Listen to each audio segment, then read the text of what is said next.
Research becomes messy very quickly when important ideas, findings, and reminders are scattered across different documents. Let me show you how to keep everything organized using research notes in CitedEvidence. I'm already logged into CitedEvidence.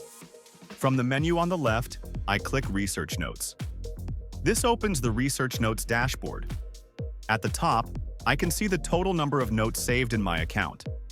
I can also see all existing notes displayed as separate cards. To add a new note, I click the orange Create Note button. A new window opens where I can enter the note details. First, I select the note type. For this example, I keep it as text note. Next, I enter a clear title. Since I am working on a hepatitis study, I can write Hepatitis Study, Key Findings. In the description box, I add the information I want to remember, such as patients with higher viral load showed poorer treatment outcomes. ALT and AST levels should be reviewed further during the final analysis. The description editor also gives me basic formatting tools.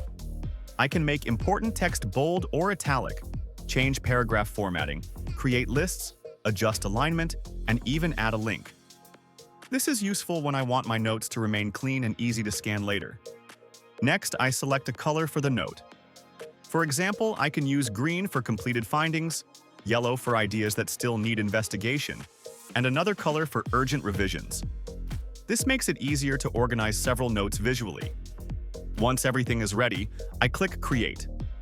The new note now appears on the Research Notes page as a card. I can see its title, description, selected color, note number, and creation date. Now let's look at how to manage saved notes. On the top right corner of each note card, I have three main controls. The eye icon lets me open and view the full note. The pencil icon lets me edit it. I can update the title, add new findings, correct the description, or change its color as my research develops. The trash icon lets me delete a note that I no longer need. There is also a checkbox on the note card, which helps me select the note when selection options are available. To add another note, I simply click Create Note again and repeat the same process. I can create separate notes for research findings, methodology reminders, literature gaps, supervisor feedback, or questions that need further analysis.